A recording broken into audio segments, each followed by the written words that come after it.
अस्सलाम वालेकुम या अली अलैहिस्सलाम। मदद कोर्स अयाम फ़ातिमिया में आज का सबसे पहला हमारा सवाल है कि सैयदा फ़ातिमा ज़हरा सलामुल्लाह अलैहा और आयत सूरह नूर बयान करें।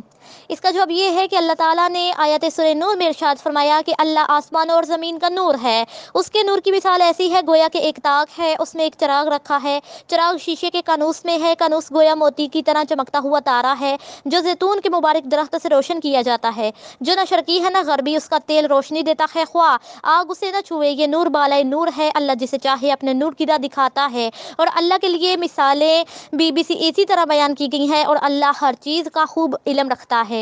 हमारा अगला दूसरा सवाल है कि इमाम मूसा काज़िम अलैहिस्सलाम सूरह नूर के बारे में क्या फरमाते हैं।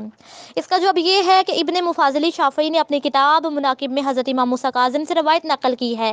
रावी कहता है कि मैंने इमाम मूसा काज़िम से पूछा, फ़रज़ंद रसूल का मिशकवाती फ़ीहा मिसबाहुल मिसबा के इस आयत में इससे कौन सा पैगाम मुराद है। तो इमाम ने फरमाया कि मिशकावात से मुराद हज़रत फ़ातिमा ज़हरा सलामुल्लाह अलैहा और मिसबाह से मुराद उनके नूर दीदा हसन हुसैन है।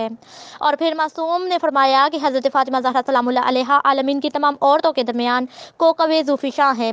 हमारा आज का तीसरा सवाल है कि खातून जन्नत की अज़मत अपने वालिद रसूल खुदा की निगाह में बयान करें। ये क्योंकि एक बहुत ही पेचीदा तरीन मरहला है कि दुख्तर फ़रज़ाना अपने वालिद गिरामी रसूलुल्लाह के नज़दीक किस कदर मुकाम मंज़िलत रखती थी। ये काम ना सिर्फ दुश्वार है बल्कि ये सच है कि ये उन्वान ना तो कलम से लिखा जा सकता है और ना ही ये बयान किया जा सकता है कि जिस तरह से रसूल खुदा अपनी दुख्तर से मोहब्बत किया करते थे, इसी तरह आज तक कोई भी वालिद अपनी बेटी से इस तरह मोहब्बत नहीं कर सका।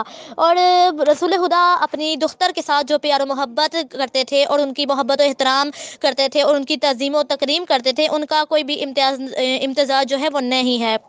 जब रसूल आलमीन जैसी अजीम शख्सियत जो है वो अपनी बेटी के साथ ऐसा वालिहाना सलूक करती थी, तो इससे ये पैगाम मिलता है कि रोज़े अव्वल से आज तक किसी असर और किसी नस्ल में ऐसी मिसाल नहीं मिलती कि किसी बाप ने अपनी बेटी की ताजील व तकरीम इस तरह की हो।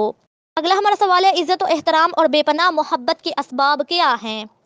इससे बेपनाह एहतराम व ताजील की अहम तरीन दलील ये थी कि रहबर बुज़ुर्ग जो है तौहीद चाहते थे कि ये हकीकत व वाक़इयत उम्मत पर रोशन तर हो जाए कि फ़ातिमा ज़हरा को बारगाह खुदाबंदी और बारगाह रिसालत में वो मुकाम मंजिलत हासिल थी जो कि कायनात की किसी दूसरी खातून को हासिल ना थी।